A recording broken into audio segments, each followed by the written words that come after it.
Saint وہ ہے، ticket ہے پوری اس کی فیملی کا، اور اس کے پاس تھے 7 ٹوٹل، وہ بھی 1 مہینہ پورے بچت کر کے، اس کی تنخواہ بھی بہت تھوڑی تھی، مزدور تھا، 1 مہینہ بچت کر کے $60 اس نے اکٹھے کیے تھے.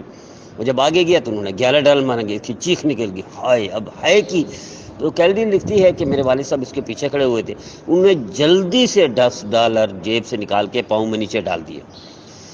ہم کیا کرتے ہیں یہ دیکھیے غیر مسلم کا کیا ہے. پاؤں میں ڈال دیا اور اس کو کہا پلیز آپ دیکھیے، اب دیکھیے اس کو، یہ آپ کے گرے ہوئے ہیں. اب ظاہر ان کے پاس باقی تو تھے.